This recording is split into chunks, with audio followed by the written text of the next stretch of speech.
Hello and welcome to the Mastermind, Body, and Spirit Show. I'm your host, Matt Belair. Today's guest was born into this world questioning and interpreting the big questions in life. He is the author of the new book, The Fight to Enlight. Initiation through the heart is the only way to win. A successful entrepreneur, performing musician, and co-founder of Living Nutz Organic Foods in Tourmaline Springs. He has spent countless hours in meditation since he was a child, including a forced and extended meditation retreat in prison. Throughout all of his trials and tribulations, he's made a firm resolution to replace all of his undesirable personality traits and with healthy and virtuous thoughts, behaviors, and actions. He inspires people to think luminous, original thoughts, exemplifies how to build immeasurable life force, and helps people understand how to develop sustained superconsciousness. Welcome to the show, my friend, Seth Leaf Pruzansky. Oh, thank you so much, Matt. I really appreciate you having me back. Yeah, man, I'm stoked. I'm stoked to have you back. I remember our first podcast. I was super excited about it. We were going down all the rabbit holes of, every rabbit hole you could. And it's interesting because I always see you. You're always so positive, and I envy that because I'm not. I'm like, if any character I am, I'm like the angry Buddha or the angry monk. And I like go around and I'm mostly okay, but then I seem to have these like blips of like frustration or anger or whatever. So I'm definitely still learning, but every time I see you, you're always just like happy and positive and just radiating that. So it's great to have you on the show, and your book looks amazing. I love the cover. You're already getting amazing press and feedback. Your story is super intense. I love your frame of the prison retreat. So why don't we just go into a little bit about your story, a little bit of background for people, because I think our last podcast was over a year ago, maybe two. So why don't you give us a little background on yourself, and we'll dive right in. Thank you, Matt. I appreciate you having me back. And yes, it's interesting though, just to like real quick on what you said, having this, our personality traits, like feeling angry or upset or whatever. Like we all feel that. Everybody feels whatever they feel to a degree, but to the degree that we want to change that really defines who we have the possibility to be. And that's always what has interested me more than anything, because it's easy to take what the world gives us, right? It's easy to just be a part of what we're told and to believe all these stories that we hear. But to find out who you really are and what you really are, that's where the rubber meets the road. That's where I get excited and that's why I'm always smiling and I'm happy. People think it's funny. A lot of people will be like, oh, you're just bypassing. You're just bypassing. They say that, but then they find out what I've been through and they're like, oh shit, you're not. I'm like, exactly. That's not bypassing. The reason why I feel elevated feelings, the reason why I say and do kind things for others is because I have been to the bowels of hell and back. And I know what it's like to suffer immeasurably. And it was in all of the suffering that I basically made a decision. I chose to not suffer as a result of people or the environment or things around me. And I said, you know what, I'm going to rise above this. There's some miraculous energy that is causing my heart to beat. It's allowing thoughts to arise in my mind. There's something happening that is beyond all the conditioning of who I think I am. And I'm going to perceive that. I'm going to make a habit out of perceiving that, period, until that starts perceiving reality through me. And over time, it's not necessarily easy at first, but it's simple, though it does get easier. And then before you know it, you're just relaxed.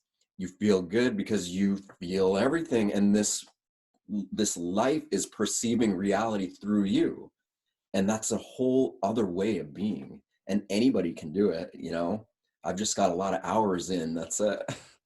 Well, you said a lot there, and you really started off with a fantastic sentence, and I'd love for you to repeat it if you could remember it. It's something like, when your will to change is stronger than the environment or the frustration you're feeling. Do you remember how you phrased that? And if Yeah, it's like I know for me to change, Kay, in the midst of suffering, right? Like when we're really just going through it, or even when we're just upset and not frustrated or whatever, I realized that, and sorry, I'm not going to say it exactly the way because I don't remember. Everything just comes as a stream of thought, you know. But I remembered coming to a place in my life where I was like, oh my God, like these feelings, being upset, this isn't really who I have the potential to be. And most of that is the past, you know. The way we conduct ourselves is based upon the way we've always conducted ourselves. The body Mm. memorizes all of our past thoughts, beliefs, behaviors, and actions, and then it just acts them out on autopilot, you know. And Yeah, so I had go to ahead. make a decision. I was like, you know what, I am going to make a decision to rise above the conditioning of my body, of my mind, of all of it. And no person, no place, no time, no thing is going to determine how I feel internally. I'm going to choose how I feel, and not when I get a new car or a new relationship or a new house or any, like, no, I am going to generate feelings of wholeness and wellness and love and appreciation for reality from inside of myself, regardless if I'm inside of a prison, regardless if the human species lives in a prison planet and now they're finally waking up to realize that, regardless of anybody, anything, any place, anytime, I am choosing to generate elevated emotions from within myself, and I'm going to sustain those emotions all day, all night, and I'm going to create a world like that, and I'm going to try to get as many other people to realize they can do that too, and we're going to change the world together, because that's what we do. Well, I love it, man. And I got a lot of stuff to say. The first one is I know that there's people out there being like, you hippie. And so I understand the concepts and I like it. And I think that, what you're sharing now reminds me of Viktor Frankl's quote, and I love it. And he was in the concentration camps and he said, everything can be taken from a man, but one thing, the last of the human freedoms, to choose one's attitude in any given set of circumstances, to choose one's own way. And that's one of the most powerful quotes I've ever heard. And as you kind of we're moving forward, just describing making the decision to rise above the conditioning. That is exactly what Dr. Joe Dispenza's retreats are about. He just talks about habit and addiction is when the mind becomes the body. You're like, I don't want to smoke, but the body is smoking. I don't want to drink, but I'm drinking. So the body is becoming the mind. And what he'll suggest is that your will to change, similar to how you put it, and I might even prefer how you put it, but that will has to be stronger than the memory of the past. And I like to give just a very simple example for people to understand this, because I know what you're saying, and I know if people are like, this hippie, you know what I mean? At least if they're familiar with my show, Yeah. they're going to be totally fine with it, but Yeah. other people are like, what is this guy talking about? Hey, bring all the judgments, bring all the, let's break them down Yeah. together. That's Yeah. it. Yeah. But I know it's possible because I've had enough people overcome cancer, overcome all these different things. And it's through a simple process. It seems metaphysical, but what I really understood in recently interviewing Alex Sakaris, he is Skeptico. Podcast Top 10, and we had a really great conversation. He's really skeptical, and he's like, I'm spiritually dense, like it's hard for me to get over there, but I'm understanding it more. And he goes, I was robotic. I didn't think there was any meaning to life. This is just how I naturally am. So I'm learning to come over to this other side, which to me is more natural. We're biological beings. We're electromagnetic beings. We're connected to nature. We have feelings. And in our society, that's really ironed out of us, a lot of the time. So we have to kind of learn this idea. And so a simple example of this is, I like the physical body. You're 400 pounds, you're overweight, you have no energy. Everything hurts. Your life sucks. What you need to do is you need to be like, I need to make new choices. So I'm going to ask you, how do you do it? How do you stay so positive? So that's going to be my question. And if you just think about the person who's super overweight, you got to start making another choice. So let's just say you start walking every day, no matter what. And that choice is like, I'm going to change myself, is far outweighing every day Kentucky Fried Chicken, no physical activity, hating everything, just watching TV. So you walk every day and you start drinking a lot of water. Well, if you just committed to walking every single day, as much as you could, you start with 30 minutes, then you get yourself to an hour a day, and you just chug water. and you do all the other crappy stuff too, you would transform yourself in 3 months and 6 months and 8 months. And so that's, I believe, what you're talking about. And so whatever your transformation is up to you, because you're the only one deciding what you want to transform into. Beautifully said. And look, a lot of people, all it is really is the power of habits. Like you're choosing to build habits of rising above your conditioning, and people can't, if people say it doesn't work, it's because they're not applying it.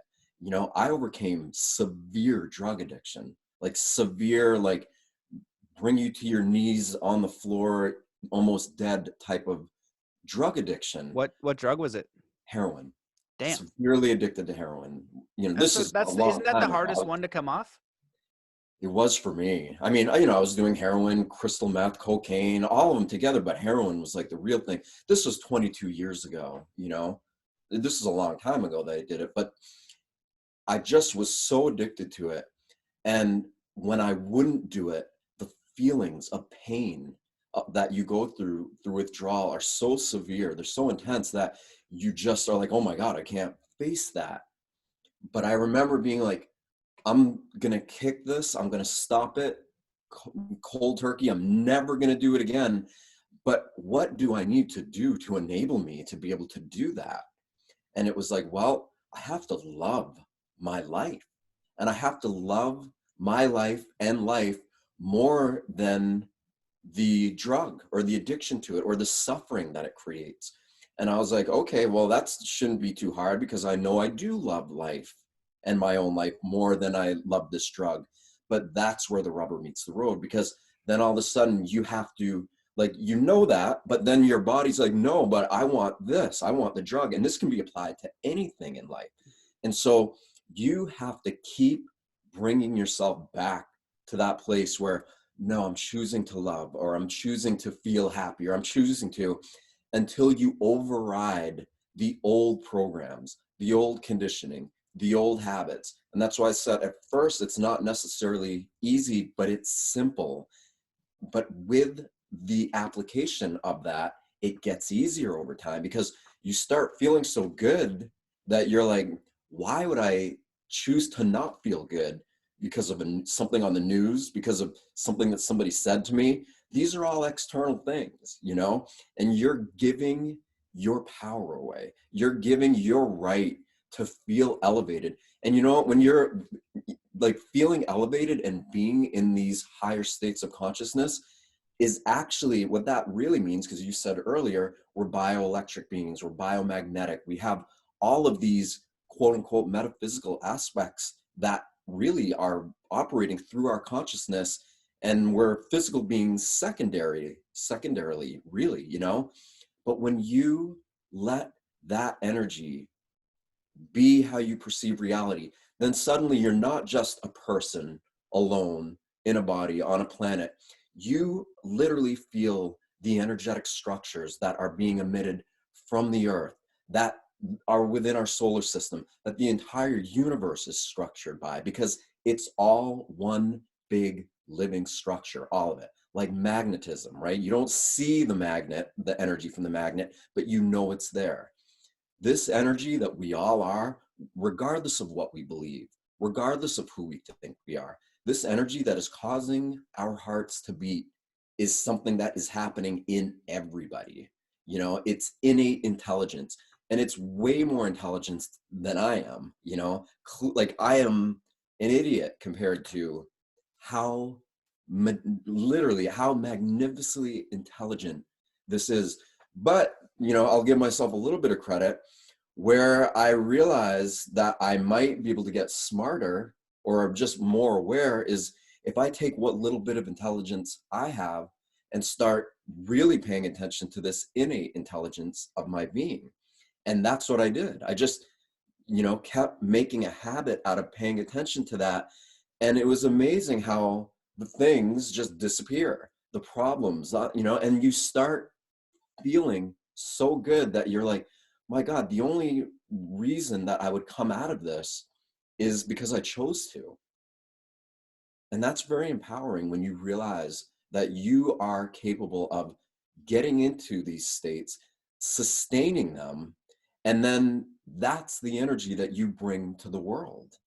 It's Well, I love all that, and the way that I interpret what you're saying is some of the Zen lessons, and some of those are non-attachment, non-judgment, things like that. And reflecting on non-judgment, it's interesting because we naturally judge everything because we have to. We judge the speed of a car. We judge if someone's a good or a bad person. I'll judge a person and be like, that's not a person who's going to babysit my daughter, right? That person could be. So we judge, but I think that we attach to that judgment, and we're looking out in the world and we're allowing the world to dictate how we feel, right? All the time.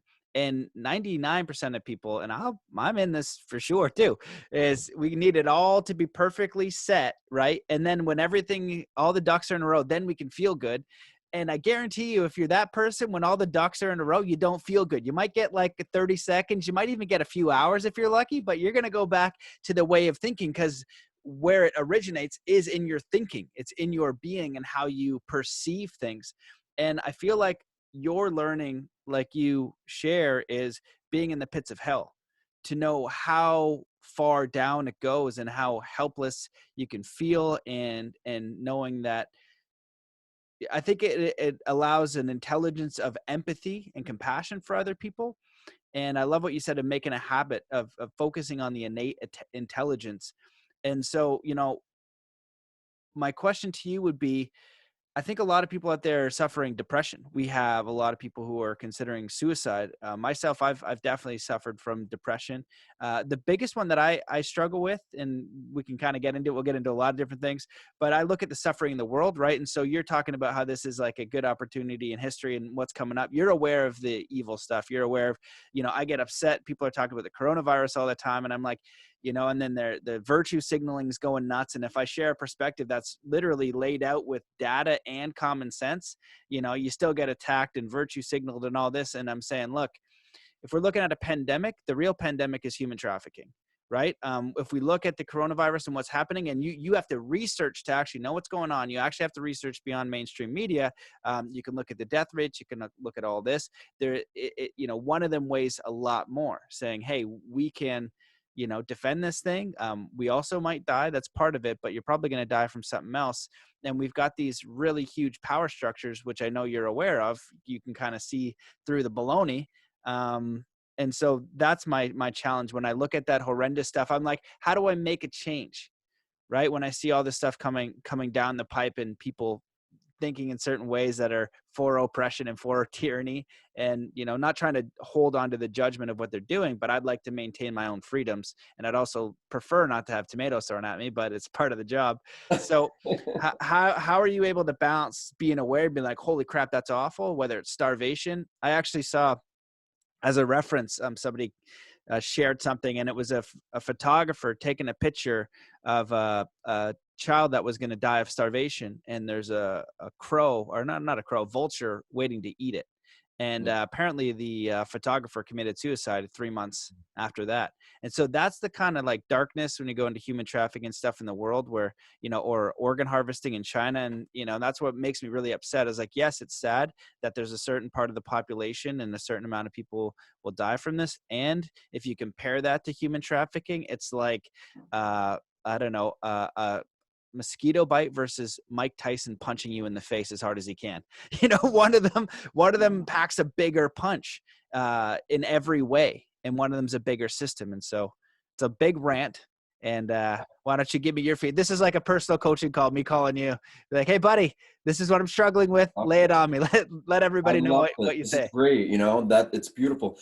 I mean, I don't know if it was Einstein, somebody, and probably a lot of people have said something similar to this, but essentially you can't change the problem with the same level of thinking that created it, right? And that can be dissected and broken down in many different ways. But to simplify it, like when I hear about all these things, and yes, like obviously, I mean, anybody who believes what the media tells them, which are a lot of people that I love and care for deeply, but they believe it, and there's no getting around it. What do you do? In that situation, I'm like, well, they don't want to change their mind, so why should I feel like I have to change their mind? And then when I hear about all these awful things, yes, like the initial impact is like, oh, it's, it feels like, "Ooh." But most people feel that pain, that emotional pain, or they feel the intensity of human suffering or animal suffering or any kind of suffering. And they take on, the initial emotions that they feel, they take that on and they feel bad about it, or they feel empathy or whatever. But usually they feel bad and they feel like, oh, I don't know what to do. And so they kind of hang their head down and they just don't do anything. What if the only thing we could do was raise our frequency by raising our emotions, by getting into a new state of being where you feel, you literally start producing your own feel-good chemicals in your body so that they start flooding your body. Then you start thinking thoughts that are at a much higher frequency. And then suddenly those things that had so much power over you don't anymore. Okay, you now have raised your frequency to the degree where these things are not going to drag you down into a hole and take you over. You have chosen to rise above it. And so in that place, that's when you learn patience. That's when you learn all these virtues. From that place, you will know what you can do to help, whether that's helping on because sometimes helping, we all want the world to change, right? But sometimes it isn't about changing the entire world. Sometimes it's just about helping those who you are close to face difficult things.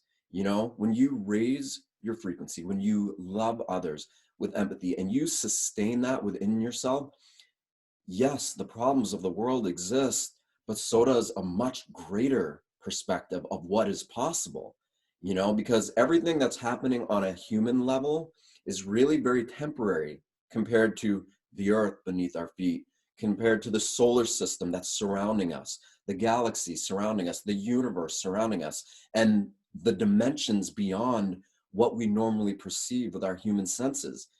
When you are living elevated and your frequency is raised and you are in tune with what you have the potential to be in tune with your body, you become aware of all these things. And believe me, there's not problems. The universe is a lot more coherent and a lot more structured and a lot more ordered than it is disordered, chaotic, and incoherent. Yes, those forces exist, but they are relatively small. They need to exist. They both these forces need each other, but there is more coherence and more order than incoherence. So if we are not in a state of coherence with it, then we are subjecting ourselves to the minority of energy that's being distributed on the planet, and that's what sucks us down and keeps us stuck in a limited dimension of perceiving reality, in a limited ability to be able to love unconditionally. And since you've been quoting Viktor Frankl, I don't remember exactly what he said because I read the book a long time ago once, but he said something to the effect of, and this is such a radical notion for most people, but loving your jailer or loving your captor or having empathy for them. And, most people would be like, why would I ever do that? But again, back to the same thing of you can't fix the problem with the same level of thinking that created it.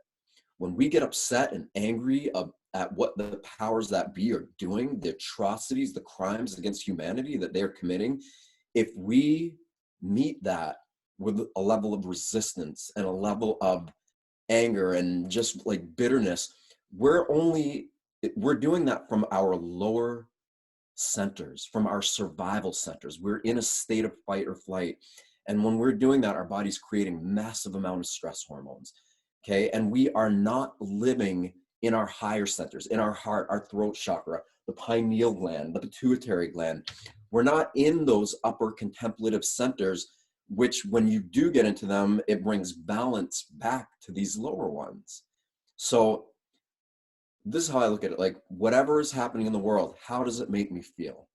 Is it hurting me? Is it okay? Then that's me allowing it to hurt me. Because yes, what's happening on our planet is terrible by all means, right? But what's happening in our earth, what's happening in the universe is beautiful. It's amazing. It's magnificent. It's awe-inspiring. And when we get out of the belief that we are this human identity, having this human experience, and that's all we are, then we free ourselves from the shackles of collective imprisonment that most of the species has been subjected to for eons, probably. You bring up a lot of great points, and the way that I perceive what you're talking about is kind of like, you know, the example I've been using lately is like a samurai warrior, and he knows he's going to go to war, and you could be afraid that, you know, the warring tribe is coming, but that's not how you prepare. You prepare by strengthening your body, making sure your tools are correct, and all these different things. And let's say the battle, right? And so we're looking at coronavirus or whatever is frightening, and we go into the battle. And if we get afraid in the battle, we're not going to perceive all these different things. And that we need to survive, and that we need to help our friend, right? If we want to actually help, it's like, oh, our friend is down. We need to perceive those things. And so fear is the number one inhibitor of pattern recognition because of the chemicals it releases, norepinephrine, things like that. So you limit pattern recognition. So that limits your options. So that limits your choices, and that limits your freedom. And if you look through the lens, I consider this, when you look at the television, this artificial thing, you're looking through something artificial, hearing me now.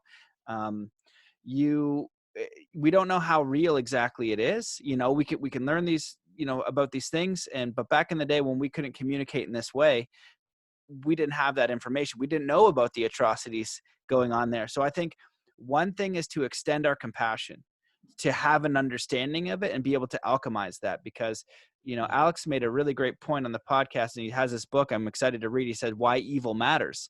And this was a skeptic's coming to the understanding of the occult evil that exists to the level it exists, which I'm sure you know, which would just give nightmares to 90% of people. And the way that if they hear it, they just disregard it, cognitive dissonance, way too much. You know, even when I worked on human trafficking and organ harvesting, none of my friends wanted to engage in that. It's just, you know, no, I'm not letting that in. But when they don't let it in, we can't extend our compassion to be available for a solution. We can't build a big boat together. We can't take another action. And I like what you say, and it pisses me off at the same time, because I want to be able to do more. And I know that it's correct in that way, where we live in these communities. And if I'm not whole, complete, harmonious, you know, vibrant for my family, for my community, looking at those options, what can I do? If I could push a button to end it, I definitely would. And so my aunt is kind of going through learning about all this stuff, and she's all fired up and trying to figure it out. And she goes, you know, at work, people are getting upset, but I gave them some information. I was like, well, that's your role. That's what you can do now. So if you go around and you're super negative and you're shouting at everybody because she's super feisty, that's not helpful. But when you figure it out and you do your little piece, I think that matters as much as it can, because this world is much greater than the individual. And if we can tune in to what we have available to us, and again, that's why I like the answer, because I believe it's true, and I hate it because it doesn't allow me to make a bigger impact. And the only way I'm going to have an opportunity to make a bigger impact is if I am capable of more. And so if everybody's drowning and you are freaking out and you can't swim, right? Or if you calm down and you see a boat, you go get that boat, you start pulling people in, but all that's going to remain focused. The second you start freaking out, you're not going to be able to help to the degree that you would like to help. So I feel like on one end, it's looking at it, alchemizing it, and saying, okay, I am available for a solution, and I won't let it crush me. I will develop the skills and do what I can within my environment to build myself up, to find solutions for where I am, because each community has its own issues, right? Each family has its own issues. Each relationship has its own issues. So this works really on a micro scale. And if you're just focused on this thing outside of you, which could just be another reflection of a perceived reality that you're not actually living in, you're not in the here and now of what is existing here and now. And I feel like that balance is important and something that I'm working on. So do you want to comment on that, or do you want me to ask a question? Yeah, absolutely. I mean, we can do both, but I'll just say, I love it. No, I love the flow. I love the engagement. Like, we'll just let it go where it's going to go, and that's it. But I wanted to mention, like, you know, in these Western cultures that most of us live in, a lot of our desire to feel like we need to change the world isn't actually ours. Like, yes, we witness the atrocities. Obviously, we want that to change, but we have this like get rich quick mentality that everybody has that most people have in these Western cultures, but that correlates to, oh, I need to do this now. I need to do this big. I need to make this happen. And sometimes it's that type of mentality and that kind of conditioning that keeps us from doing things really big. Because look at it this way, like, who wants to live in prison, right? Who wants to live in a confined, isolated, jailed place, you know? Nobody does. But as soon as we give our power away to all these evils that are happening in the world, and we allow it to bring us down, then they own us. We gave our power to them and they own it. They own us. And that prevents us from truly tapping into something that's huge. Because I'll tell you what, when I get into these highly coherent spaces and suddenly all of my glands are in harmony with my heart, things get really big, really big. I mean, universally big, it has the potential to be. And everybody can do this because it's our natural state of being. Being stressed out, being angry, being all these things are temporary states of being. That's not normal. It's just that it's become normal because so many people are doing it that we've accepted it as normal. But what is actually normal is calming down, relaxing, getting into a space of coherence where the heart is sending signals to all the other organs of the body. Then all the other organs come online. And then you realize that the things that really matter are your health, right? Which is totally contingent upon your state of being. Like, I get it. I know, believe me, there's so much that we wish we could do. You know, I went to prison. I spent 3 years in prison. And when it first happened to me and I got arrested, set up by my friend, the whole thing, like, I was such a victim. I was so angry. I was so upset. But it took me about a year to realize that I was only hurting myself by being like that. And there were simply things that I could not change, even though I wanted to. And so I had to become really realistic in the way I was perceiving myself in reality and look at what can I change. And then it became self-evident. It's like, well, I can change my state of being. You know, I can be angry or bitter and a victim and all that, or I can trust, I can love, I can, you know, I could get into an elevated state of being. And when I was in an elevated state of being, then suddenly I just felt amazing, despite the fact that I was in a prison with people who kill each other and do all kinds of terrible things. And they're my roommates, you know? And it's like Viktor Frankl said, or somebody to that effect, loving the captor, right? Loving everybody and everything, you know? In that situation, like, I felt when I started getting into these elevated states and sustaining them, I watched how all of the animals in the jungle started becoming tame, but not in a way where they wanted to, you know, where they lost their fight. It was more like the law of cooperation. Like, all of a sudden everybody was in it together. And it was like, okay, why do we want to fight against each other when we can all work together for the greater good of us all? And that's really how life works. Nature works in that way. The universe, all these planetary and physical sentient beings and bodies and everything that's spread out from the smallest microorganism to the greatest supernova, all have this level of connection, this law of cooperation. It's all one big system working together with all of these microsystems within it that are working. And if we're not in tune with our body, then our body isn't in tune with that. And when you have a whole species that's not in tune with that and doing it, then we're still creating, you know, but what are we creating? You know, are we really helping by being angry and frustrated and all that? I don't think so. Like, how could we be helping? We're just creating more of the same, you know? What if the way to change this was for everybody to just calm down, relax, reprioritize their values, love the life force that's animating their being, and start feeling how your body is capable of producing these emotions. In the same way we produce anger and fear and all that, we produce love and joy and wellness. And anybody can try this at home, you know, focus on being angry, get as angry as you can and sustain that. And then tell me how you feel at the end of the day. You know, most likely your adrenals will be burnt out. You'll be feeling all beat up, but then do the opposite. Really love, have empathy, you know, and do that and sustain it. And then tell me how you feel.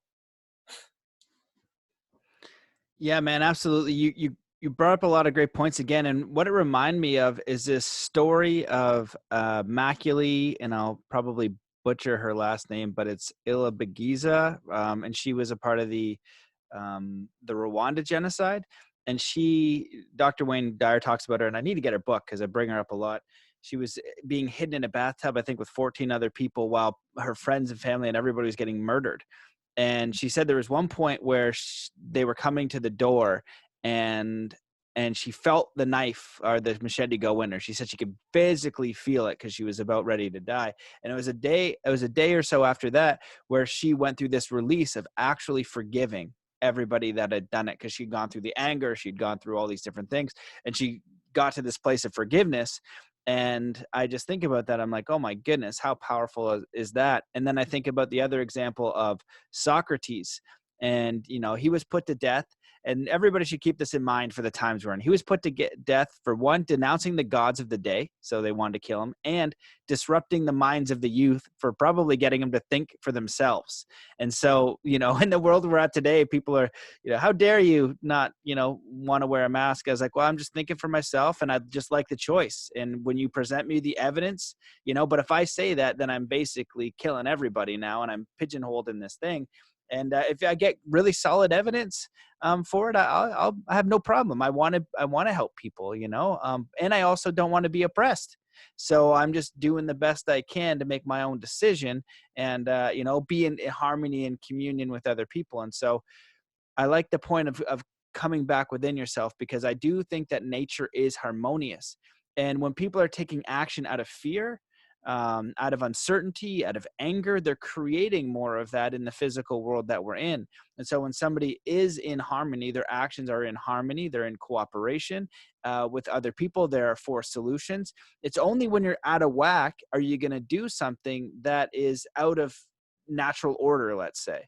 Right? If you want to impose on someone else, right? If you want to mandate and say, you must do what I think, and it's from a state of fear and stress, you know, Yeah. put this mask on, I'm helping you. And I think about, like, you know, everybody drowning and they're like, you know, putting weights on you. I'm helping you. I'm helping you. It's like, I know you think that, and I'd like you to stop helping me, please. You know? And so, and so from that, we have to get to that state of peace. And I feel like this is a great opportunity for us to reflect on our values and look at the world as a whole. I feel like it's a really great opportunity to extend our compassion to all of the world, because we're all in this together, which is right. That's a positive thing. We're getting information, and it's looking like, you know, it's a model, so I don't trust it very far, but it looks like this could really affect the people in poor countries. You know, we already have 9.1 million people die of starvation. 9.1 million people. The coronavirus right now, they said, is 500,000. And of those 500,000, we just know in Italy, 96% had pre-existing conditions. So they're dying with COVID using a test that is baloney. Look up the PCR test. The guy who invented it said, don't use this to test viruses. They're using it to test viruses. So educate yourself on that. Thomas Cowan has a great video on that. So they're dying with it. And how they do it is saying it's not because of it, it's with it. And so if we look at the numbers of human trafficking, starvation, and what this could do to people on the fringes of starvation, we need to extend our compassion beyond what we're doing here and how that might affect other people, how our choices are affecting the entire world, not just our communities, not just maybe our surrounding area, and take it upon ourselves to just extend our compassion to all things. So we have a firm understanding. And the problem is that when we're in fear, we can't see the bigger patterns. We can't see, like, if a gun is to your head, oh, this is interesting. If a gun is to your head, you're not going to see the other people behind because you're focusing on the gun. And when I had a gun to my head, in the bush in friggin', where was I? Not Guatemala. Um, I forget where I was, but I was in a foreign country, gun to America my head. somewhere? Yeah, I was hiking. I was in a foreign country, and it's gun to my head. I don't know why I'm blanking on which country, but I actually noticed the two other people behind him and the other ones because I didn't feel fear. And the reason why I didn't feel fear, it's not because I'm fearless. I'm definitely not. I'm scared of stupid stuff. But it's because I've traveled quite a bit, and I'm aware of the mentality that they would have, right? And because of all the training from martial arts and things that I've done, I think it kicked in and I had to surrender to what was happening. We have to surrender to life as it is. If that person was going to shoot me, they were going to shoot me. If I'm going to die in a car, I'm going to die in a car. If I'm going to die from COVID, I'm going to die from COVID. I can't change that. You know, I put myself in risky situations because I like extreme sports and things like that. And I trust my body and my abilities. Could something happen to me one day? Yeah, it could. Like Shane McConkey, if people know him, look at that documentary of Shane McConkey. This guy is unbelievable. He like pioneered skiing, jumping off cliffs and then parachuting and then wingsuiting. And that's ended up what killed him. But he had an extraordinary life. And the stuff that he did was mind blowing, but it's an acceptance of how you want to experience life. And so it's an important thing. But when we're in fear, we're going to limit that pattern recognition. We can't make choices that you might think you're helping, but you're sinking the boat. It's like these examples in movies sometimes, right? Where the person starts to freak out and then he frigs it up for everybody because they're trying to stay cool and that one's freaking out. And so that's kind of how I see this whole thing. So why don't we transition a little bit into your book? Because I'd love to hear, you know, you have some incredible stories. You've been through a lot, and just sharing those experiences of getting on the other side. A lot of people don't. A lot of people are unable to get under the weight and helplessness and awfulness of addiction, of depression. A lot of suicide is up. I saw one article with even the coronavirus. Well, what makes people want to commit suicide? Depression, fear, anxiety, and isolation. There's no one around us. And that's what we're doing to our world. And a couple articles I saw, more people are dying of suicide than the coronavirus. And with it, not of it. It's very different. And these are young people. These are kids. These are teens because they can't see your friends, you know? So I'm just curious. Yeah. So I just got sad for a second. No, yeah.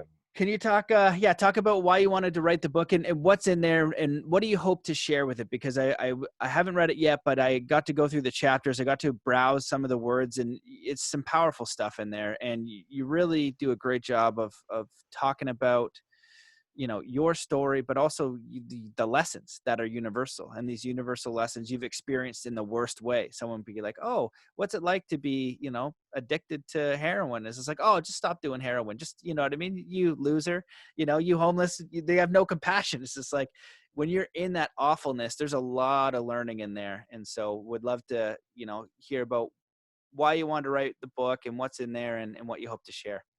Oh, thank you, Matt. Yeah, I wrote it essentially when I was incarcerated, and I wrote it as a way to come to terms with, okay, yeah, I was selling pot, but like I'm in prison. I've ruined my life. I lost everything I had. What's the deeper meaning behind this, you know? So I wrote it as a way to look at my own patterns, to try to get what was in me out of me and on paper, so that way I wasn't so attached to it, you know, or identified with it. Because when you have it all bottled up in you, you just keep going it over and over and over, and you feel like a victim and this and that. And so I knew that the first step was getting it out of me. And I wrote it, and it was extremely cathartic. It was a really healing thing. I let a couple people read it, and they were like, you have to publish this, you know. And I was like, no way, it's way too private. Like it's like things I wouldn't want to even tell people, you know. I let a few people I trusted read it, but they were like, no, this will help so many people. And I sat with it for a while, and then, you know, finally was like, you know what, if this will help people, if I can do this in a way that really assists others who are going through difficult times, then I'm willing to do that, even though it's so deeply personal. And so I instead of just like writing it like a diary, I instead wrote it, even though it's examples and stories of my life, I wrote it from an observational perspective, like an onlooker's perspective, So it's my story, but it's about the reader. It's about the world. It's about everybody else, and how we can really tap into the core of what we are and live from that place, you know? And for me, interesting, and it's an interesting topic, but it really culminated with using sexual energy in a very different way than we're taught to use it, or that we're taught to perceive it. Like, you know, everybody thinks of sex from an external perspective, right? It's something that we do with somebody else, or something that we do to ourselves, and it's an external thing. But the internal use of it, because, you know, when I got to prison, I was like, well, I'm not going to be having sex. It's just, you know, I'm not going to be, it's not going to be happening for me while I'm here. So what am I going to do with this energy? Because it was a massive amount of energy just always welling up in me. And I just intuitively was like, well, I'm going to start breathing that energy into my organs, literally like breathing it and channeling it and directing it with my mind, with my focus, with my intention into my organs. And I was doing it every single day. And I began to notice that, as you know, I had health conditions before I went in there. I had really severe GI issues. Just, I was a disaster by the time I got there. You know, I was on pre-trial for 1.5 years. It was just so, I was literally a wreck by the time I got in there.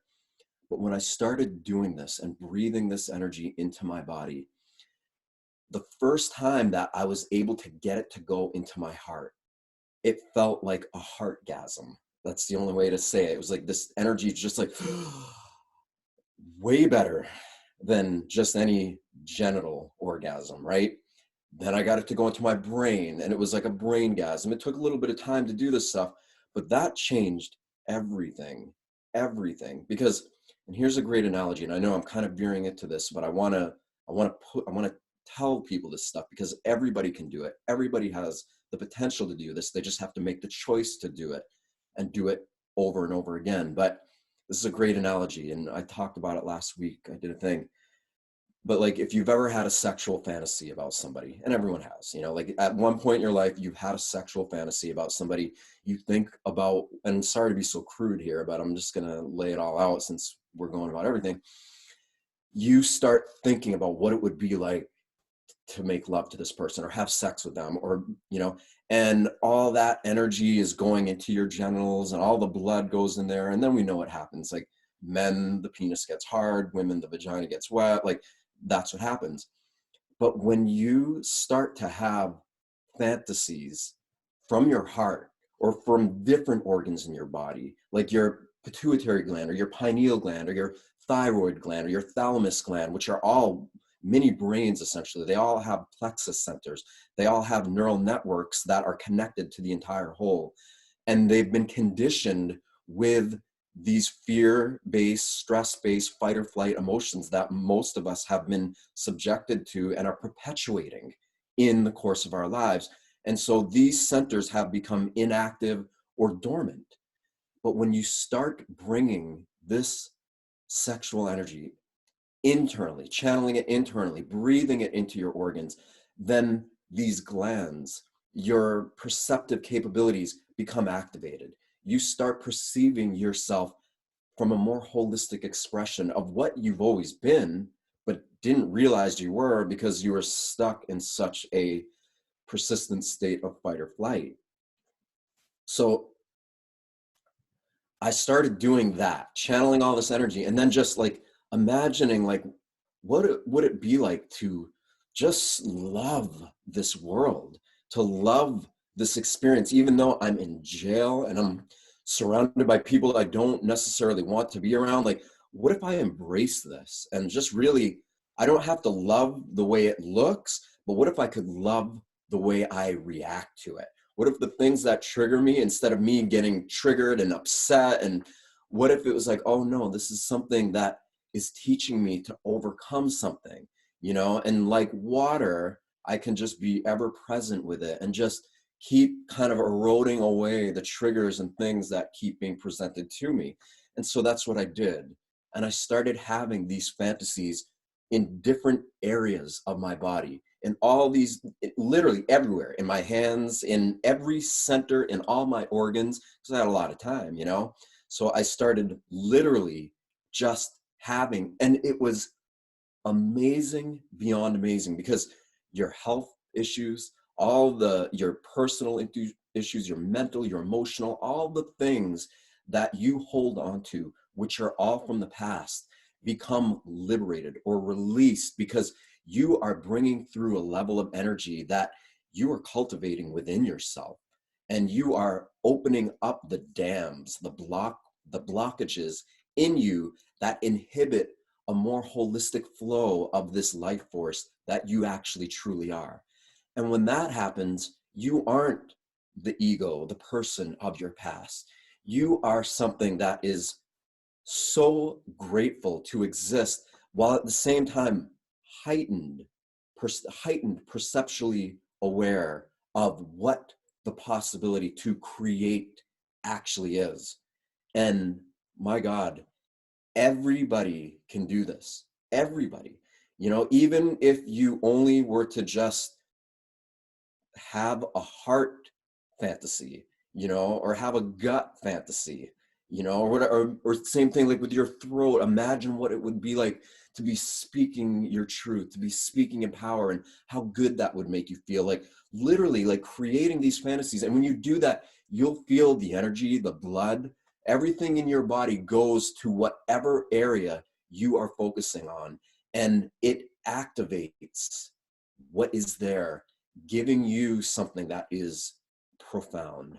So that's a little off course, but I wanted to Yeah, share the I think it's medicine. excellent. I'm glad you shared that, because it's something that I am aware of from yogic philosophies. And the way that you shared it, it's interesting, because I've had the experiences through meditation, and they don't happen all the time. I just had a few, here and there throughout my life. And usually when I'm in deep states of meditation and I'm doing it a lot at the time, right, my life is aligned so I can just meditate my butt off. And I've had these experiences where it's beyond ego, beyond space and time, and everything is perfect, right? There's no problem here. It's definitely all aligned and harmonious. So I absolutely agree with what you're saying. And it's interesting because in yoga and other philosophies, they talk about not wasting your sexual energy, right? They say you shouldn't masturbate. Well, they say you can. They're not saying, don't, but they're saying you're wasting that energy, right? That's just going nowhere. So what if you could direct that? And it's kind of another way to put it is like anger. It's alchemy. And when people think about alchemy, they think of lead to gold. And originally these guys were mystics. They were spiritual, I don't know how to say, like philosophers. They're on the Initiate, spiritual right? path, and so they were alchemizing emotion and energy. And so when you shared, the sexual energy, which is the strongest and most primal, and that's why we have this opposite of that being expressed in the world in a very negative way. If you can direct that into the heart, I was like, because I know what an orgasm feels like, and that's awesome. And so, but what if it came out of my heart? What if that came out of my pineal gland? That same amount of energy, and what that feeling and explosion and energy is.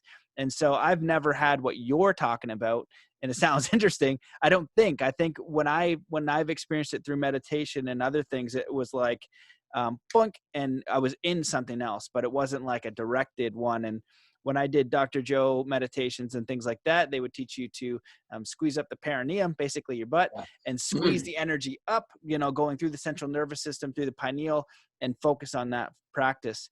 And you had a very, like you said, an extended meditation retreat. What else are you going to do? And so that gives you an opportunity to explore this in a way where you have an experience where the world in which we live right now, your average mom and pop 9 to 5 do not have that kind of time to be doing that kind of practice. So it seemed like you want to jump in there. What do you want to say? Well, no, I love what you're saying. Like, first of all, yes, yes, yes, all this, like you said so many things that people need to understand. Like most of us know what an orgasm feels like, right? Imagine what that feels like in your heart, in your brain, in your hand, and I don't mean like actually feeling that implosion from the inside out. This is what we are all, I mean, this can happen in an instant for all of us if we know what it is that's inhibiting our ability to do that. Okay. And that's what I want to get people excited about. Like, when you're feeling this pulsing through you and you're doing it as a result of your own internal alchemy, of your own internal cultivation, there's nothing to be depressed about. You know, like the depression, the state of the world, you are like, oh my God, like, you know that this level, this state of being, if there's any way that this world is going to change, it's going to be from that place. You know, look at, we're watching all of these systems crumble. Every single system of our modern age is crumbling because something new has to take its place. What is it? Is it going to be the way, like, that's why like changing the world with the same level of being, is that going to change it? Because what are we going to replace all these crumbling structures with? What's this new thing going to be? Is it going to be the same old thinking and, you know, feeling that produced the situation to begin with? Or is it going to be like we're talking about, us as individuals, as these beings that have temporarily renounced the world to create a better world inside of ourselves, then reflecting this better internal world that we've cultivated with assistance from the highest forces there are out into the world, for others to realize they have the capability of doing the same thing. I feel like that's what's going to change this world. And it's true, people feel like they don't have the time. Nobody ever has the time, right? No one ever does. Look, when I was in jail, I was like, oh, I don't have the time to do this. And at first I didn't. I was like, it's too loud, it's too this. We can always find a million excuses to not do this internal work. Always, you know? And then, you know, even not being in jail, it's like, you know, oh, the kids, oh, I got to watch my TV show. But when we do an honest, rational self-check, and we see how much of our attention we are giving to external people, places, or things, it'll be surprising to most of us that we are giving the bulk of our attention to all these things around us. And even in our times of so-called rest, we're still perceiving things outside of us. This is a reprioritization of values. Okay, that's what I had to do. I had to be like, what do I really value in life? You know? And it was like, well, I value my health.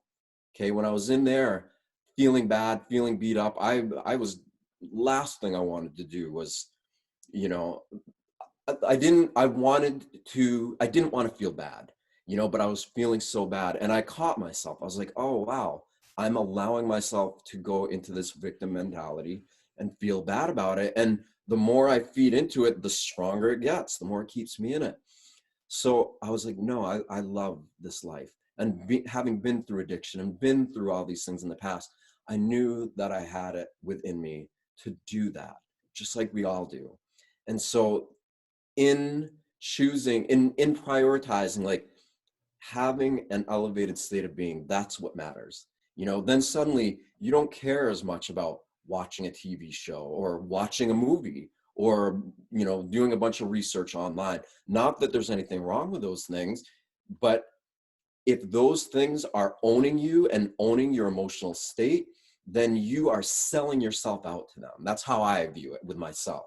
So I had to be like, okay, you know, because before all this happened, I was so heavily invested in fear porn, right? Like, you know, I have friends who own big websites that pump out really high quality content about real things that are happening. And I was so invested, so heavily invested in this idea that economic collapse was coming, you know, that everything, the world was going to fall. I was buying into this to the degree that it was affecting my health. I mean, at any minute, I was waiting for a complete and total collapse and just the world to end.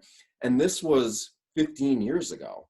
You know, back then they were saying like, at any moment, the dollar's going to fail, or this is going to fail, or cyber attack, or this from like, and, you know, and I realized that, oh my God, I'm giving so much of my attention, so much of my beautiful internal energy to these possibilities that absolutely could happen at any moment, for sure. But the more I'm giving my attention to them, not only am I feeding the possibility of them happening quicker, but I am giving away the most valuable thing that I have and will ever have, and that is priceless, which is my attention. Okay, there isn't, all the money on the world cannot hold more value than your own consciousness when it's in alignment with the integral structures of life itself. There is nothing more valuable than that. But when we aren't making that a priority, and when we aren't living in a way where we recognize that, we're selling ourselves short. We are giving this beautiful life force and feeding a machine that is insatiable in its appetite. It just wants to keep feeding it, and it'll take all of it. And it loves it. It's like, oh, give me more fear. Yes. I knew, I caught it. I was like, oh my God, like, I'm doing this. I am literally the one doing it. And, you know, my plan was, before I got arrested, I owned a house that I built the whole thing according to the Fibonacci spiral. It was a whole sacred geometry house. I had everything that I needed to live completely off grid, deep in the mountains of Maine, from far from, like, I wouldn't have needed to gone anywhere to do anything. And that was my plan. I was like, I am getting out of this matrix, out of this system, because it is gonna crash like big time. It's only a matter of time. And the exact opposite happened to me. I was so afraid of that happening that I got arrested. I got sentenced. They took all of my properties. They took everything that I had. They put me in the belly of the beast. And it was the exact opposite of what I wanted to create. But my fear around that, you know, when I looked at it in retrospect, I created that situation because I was so consumed by my own fear of what may or may not happen that I was losing it. I was feeding into and making my worst fears come to life. And sure enough, they came right to life. But it was in, you know, and then when you're in your worst fears and you're like, oh my God, like, it could have made me so angry and so bitter and so hateful. And at first it did, you know, but when I caught myself, when I just woke up and realized that I was actually creating all of this, it was like, oh my God, I became aware of the unconscious motives, the conditioning that I had unconsciously, unknowingly been subjected to throughout the course of my life. I was letting that get the best of me. I was letting that be the energy that I was creating my reality from. And when I finally woke up and realized that, it was like, I knew I still had a ton of work to do. And I knew that, but I realized, I was like, oh my God, I was doing this. I did it. And to be able to come to a place where you're able to take just total radical self-responsibility for your entire situation in life and realize that you created it. Even though I hadn't created anything new at that point, I knew that because I had created it and brought it up to that point, I could create something totally different. And that's what it was. You know, I just made that decision with such intensity. I was like, I'm going to change. I'm going to love life. I'm going to rise above the conditions of my past. I'm going to rise above the triggers that I feel from everybody and everything around me. I'm going to take my perception of the world around me that looks a certain way, and I'm going to transmute it. I'm going to alchemize it. I am going to breathe a new perception of life into it that allows me to transcend all of it. And I'm going to do it every single day, no matter what. And even if I don't think I have the time for it, I'm going to find a way to make time for it because I recognize the value of this. And it is something so priceless that no amount of money can buy. Even if it means that the bills to my house go away, even if I can't feed anything, I am that committed. I am committing to this no matter what, if I'm homeless in the street, but this is number one. So I'm saying all that because it was that level of conviction, of devotion, that empowered me enough to realize I can do this. And of course, like, the house didn't go away and all, like, the bill, like, somehow things have a way of working themselves out as long as you are really staying in alignment with us. It's amazing how they do. They just do. But it takes that decision. It takes that initiative to do this internal work, to raise your frequency. And then when you start, just as when you're negative and angry, you see it reflect back to you by other people's negative or angry reactions, whatever, same thing. You start seeing this internal elevated state being reflected back to you in other people or circumstances around you. And that provides you more fuel, more recognition that what you are doing is working. And once you start getting into that, then you're like, you just keep going, because you love it, you know? Amazing, man. Well, that's a really powerful story, and everything you're sharing, I certainly agree with, and have read about and or experienced in some way. And I feel like there's incredible power in decision. And I know this to be true from extreme sports. If you're going to go try and do something very hard, like a double backflip over a massive jump, or something on, I'm training freestyle motocross guys, things like that. They have to commit that you at that point of creation, right? They're creating and that's why extreme sports, and like Zen Athlete, like if you read that book from a business perspective or a life perspective, the level of mental mastery you need, and it's so simple, is applied there because you're creating reality in a very sketchy way, very deliberately. And if you don't line up with the universe and your integrity and your way of being, when you want to create that trick, you're going to experience a consequence, and you'll know why. You'll know which one of those elements were out of whack. And so, you shared a lot of really important things like the decision, and it's like invoking your will and committing. I am going to do this. It's the most powerful thing in the universe. Most people commit like maybe 50%. I'm going to do this. Oh, it got hard. I stopped. What? And so when I'm coaching people and trying to help them, I did the program Soul Compass, which is a part of the academy, because people are always asking me those questions, the fundamental things. And when you get in alignment, I say it's not an end goal, right? It's a decision and a direction.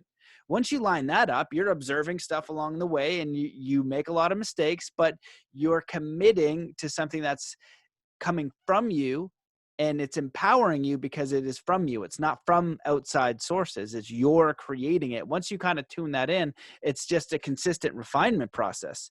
Then you get to enjoy the process a little bit more. And so I definitely agree with everything that you're saying, and what a powerful realization. And hopefully it will help me and the listeners and people out there to let that story sink in about the power of decision and how to do that. I'd love to talk to you all day. I got a little bit more time. So I want to ask one question for sure, which is, and I wanted to reference too, what a powerful concept about the fantasies, right? Being a young man, and Yeah. having those emotions, you have all these fantasies that happen. And those are like the ones that kind of continue, right? Those are the ones that kind of keep going. And I noticed that for myself, the more I'm kind of like, and drinking alcohol or partying or whatever, I'll have those fantasies. And the more that I'm in nature and I'm secluded, I'm doing my Zen monk thing, the more I have different fantasies and what I'm putting in my body and what I'm doing. And so there's energy in thought.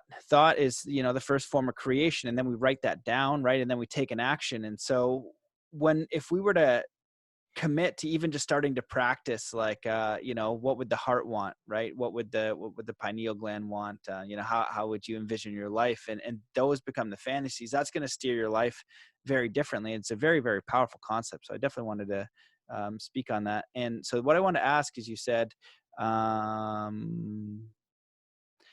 if we understood like what prevented that energy from like having the orgasm of the mind or the orgasm of the pineal, because when we were doing the Dr. Joe Advance, that was the goal, was to take that energy, the universal energy, the power of your body, the power of your will, the power of the orgasm, right? And I don't know if there's any other human experience other than the orgasms, like this force beyond you. And that's what people can connect to as spirit, right? It's like, yes, that's a positive sexual experience, but that's not the only way that the universe can come in with a powerful feeling and force.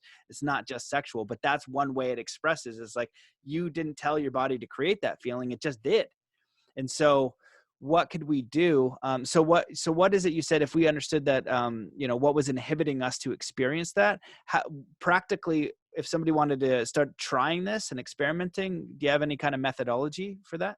Yeah, absolutely. I mean, the things that prevent us, without getting really complex about karmic, consequences of past lives and all that, leaving all that aside, essentially the thing that prevents us from being able to do what I've been talking about is ourselves.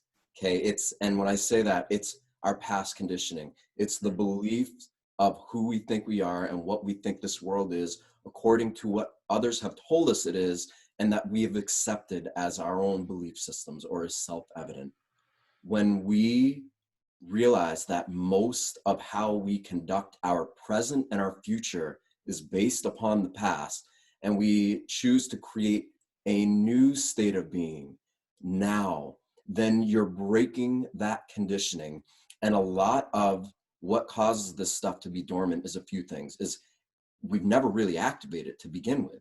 And because we've gotten distracted by the conditions of the world, we just haven't given attention to all this. And that's why it's not working. So we choose to start giving a lot more attention internally. And this is a really beautiful thing too. And again, and I don't want people to think first of all, I don't want people to think like I'm perfect or I'm a master or anything like that. I've made so many incredible learning mistakes, and I've made some bad decisions in my life that I paid dearly for.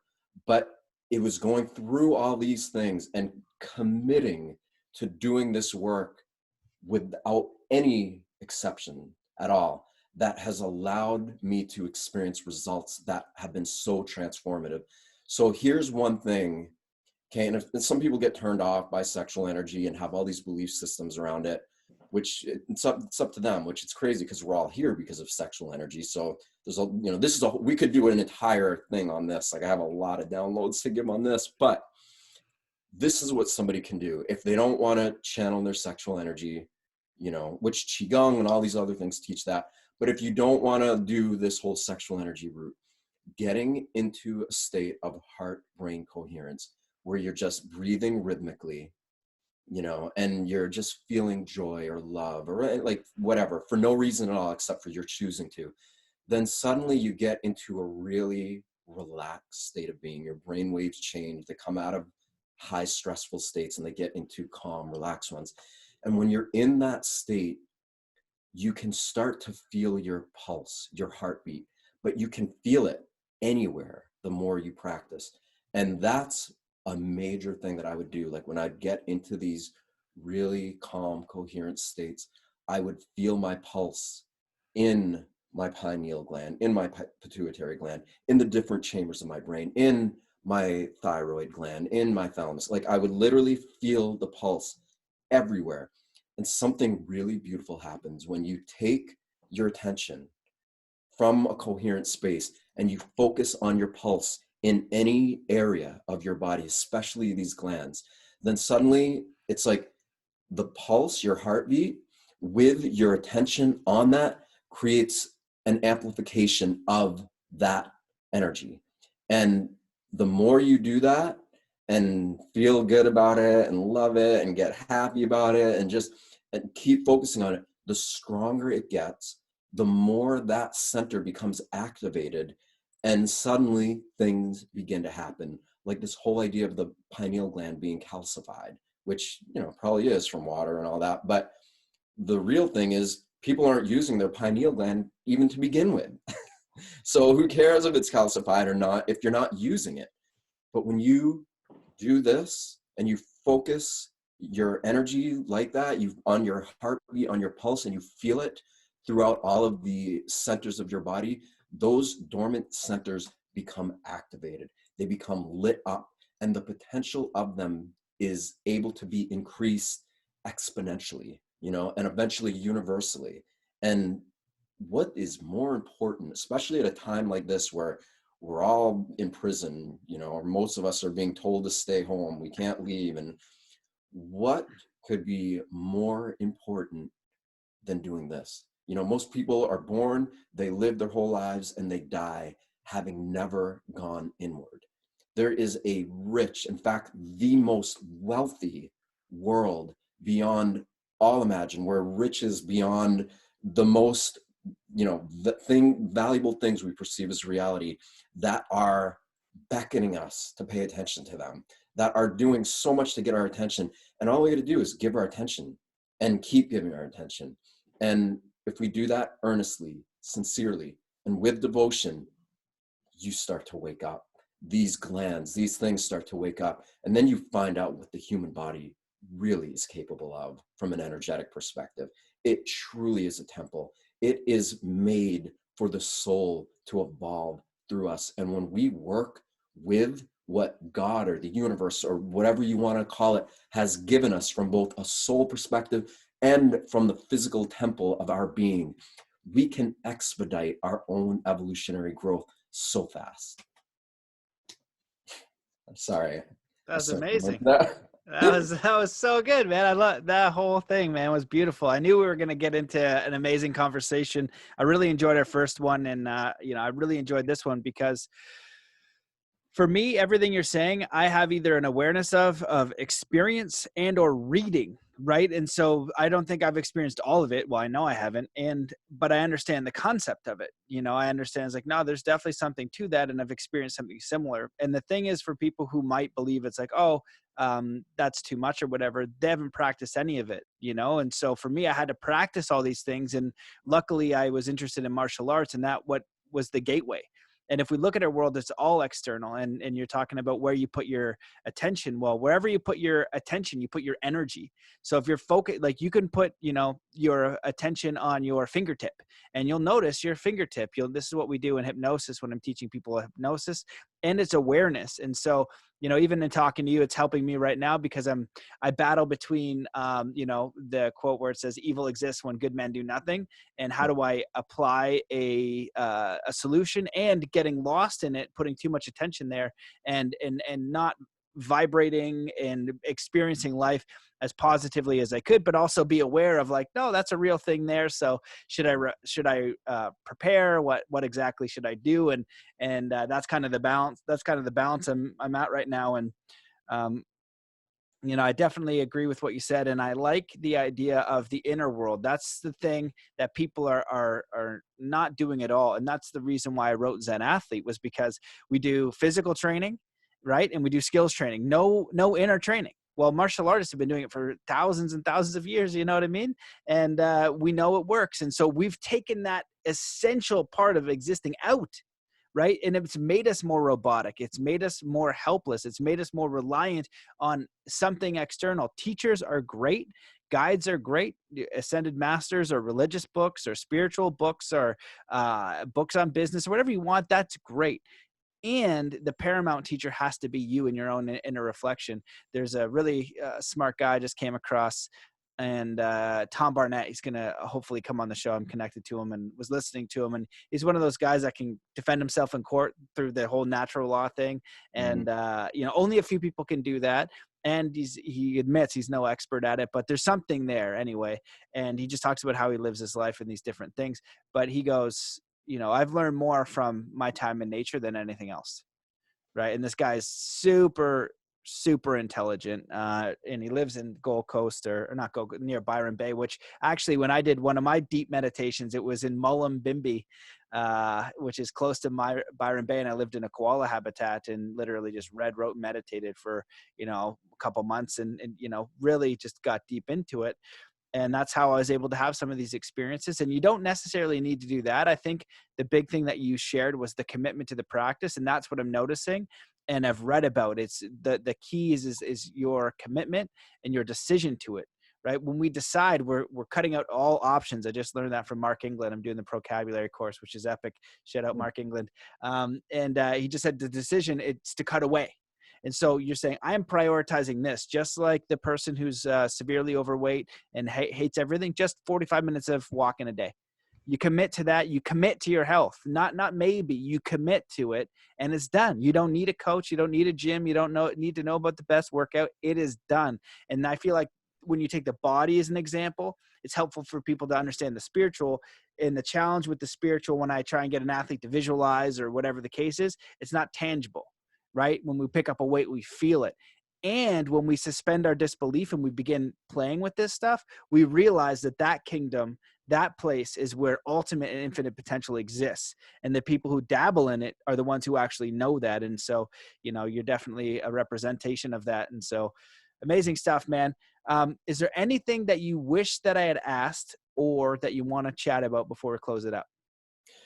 No, of course. I mean, what I would love to do is just emphasize what you just clarified more, like, because I want to see and experience, just like you do, I'm sure, more people get more connected with this, with what they truly are, and self-actualize it, and then live in this world from that place, because that's what's going to create the greatest form of change. I've so thoroughly believe that, because but you said it, you got to make a commitment to it and make a habit out of it.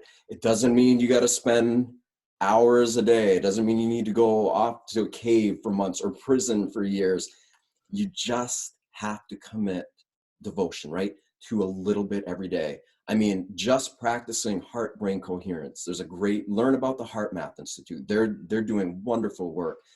Learn what it's like to get your body into a state of heart-brain coherence, and then practice sustaining that. Practice being in that state even when you're around people who trigger you. Practice it no matter what.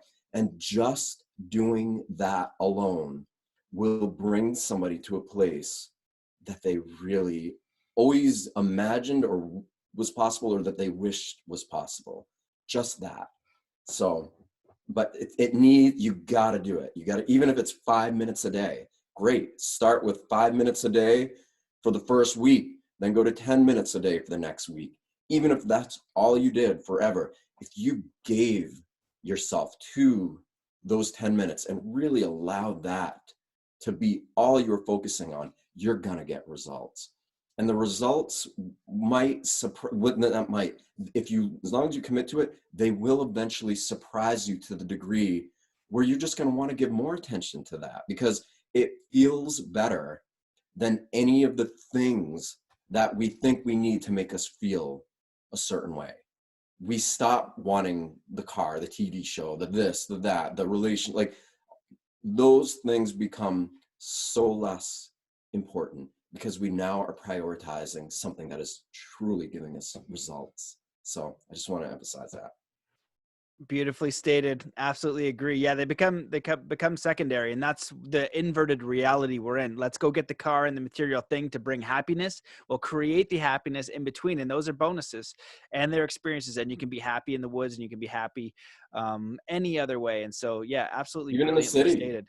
even in the, I was right inside prison, which is like, Yeah. and I Sounds was awful. feeling so incredible. Like literally the last year that I was in there. And it's funny because when I was living in a fear-based state, people would react and respond to me in a fear-based way. But when I was in that other state, they'd be like, what is that? They'd be smiling. They'd have this like look on their face, like, what is it? And I would just tell them, it's you. It's you.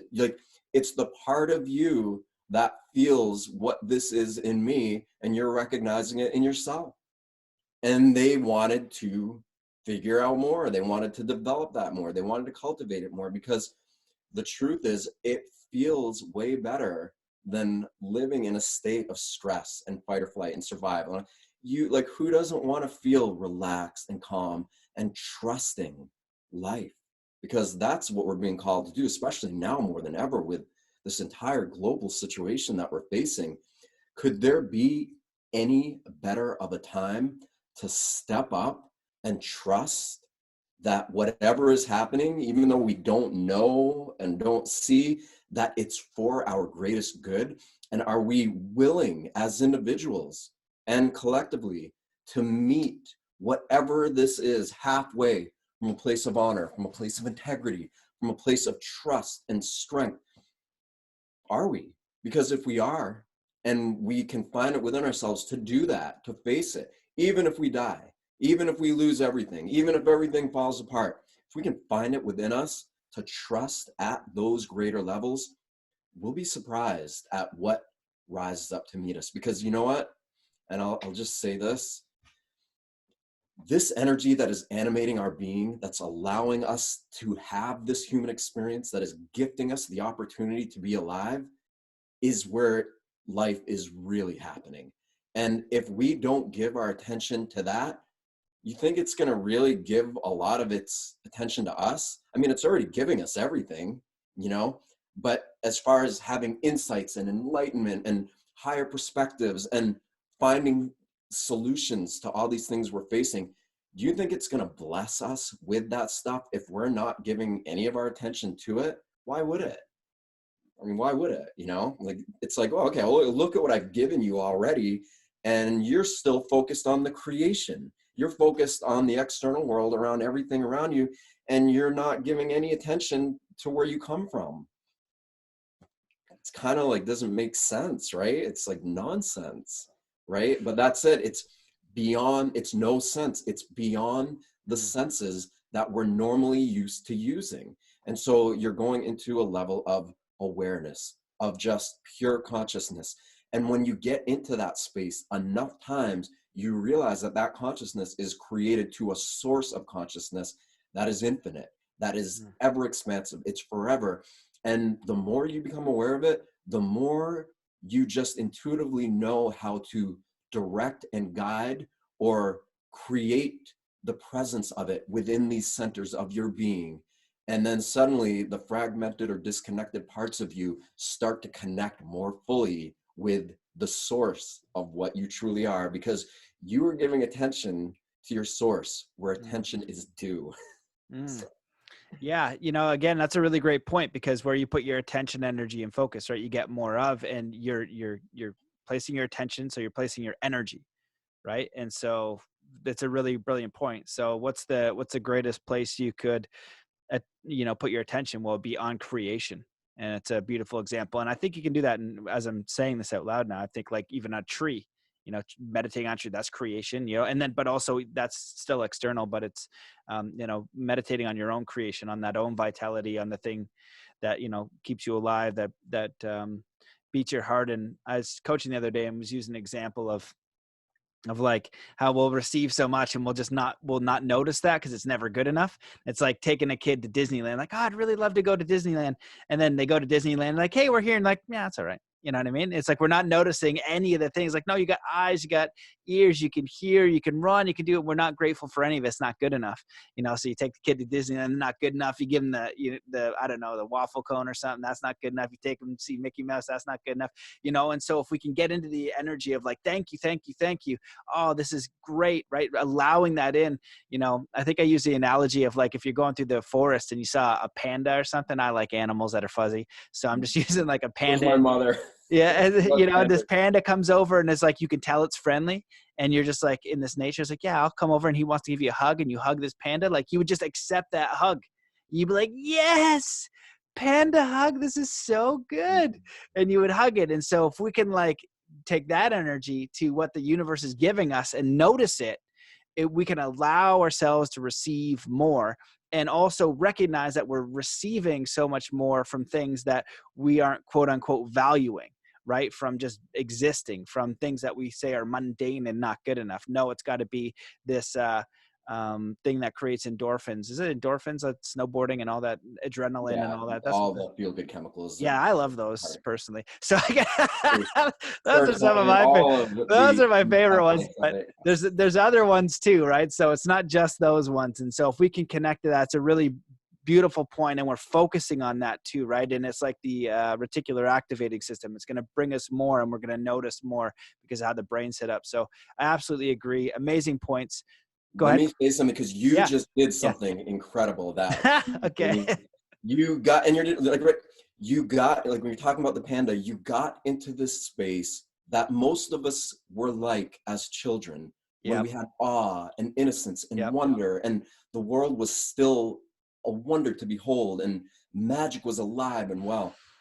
It's getting into that space now as adults and doing these practices with that same level of innocence and awe, and connecting with our source from that place that gets the most immediate and profound results. So, and you did it. Like, you started going to, I'm like, that's it. Like, it's connecting with that joy, and you were so grateful, and you just love it so much. And it's so like, this is it. Like, we have the ability to feel this a lot. We have the ability to feel this predominantly. Doesn't mean bypass and get rid of the other stuff. We need to feel other things because it's part of the human condition. But we can predominantly feel these elevated thoughts and emotions from inside of ourselves that we can create from inside of ourselves. Because also, like you said, it's never enough. Okay, I had everything in this world. And like a lot of other people who are awakening now and realizing stuff, it's never going to be enough. You can have all the everything in this external world, and it will never be enough. You'll feel oh, I got it for a second, and then you're on to the next. But this, when you start tapping into this, you feel so whole, you feel so complete, and you don't care about the pursuit of external things anymore unless they're in alignment with and a reflection of this internal state. And that is a whole different way of being human and of living and interacting with others from. Beautiful, man. I'm glad that you shared that. I totally agree. And I've been using the childlike, it's just been coming up more often with my coaching, probably because I have a child now, but also right, how, you do. oh Congratulations. yeah, I thanks, I man. know that. I knew it. I saw it, Yeah. but we haven't spoken since all that. So Yeah, so that's been wonderful, and they're really great examples. And so, thanks for coming on the show, man. Thanks for what you do. Thanks for writing the book. Where can people find it and order it and check it out and look more about your work and your writing? Because you're doing a lot. You have a website where you write a lot, and you got the yeah, book out. So where do people go? go to my blog, imawake.nowwhat.com.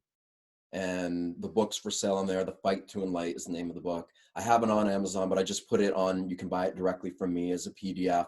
I'm going to do a hard copy or a paperback launch probably by the end of this month.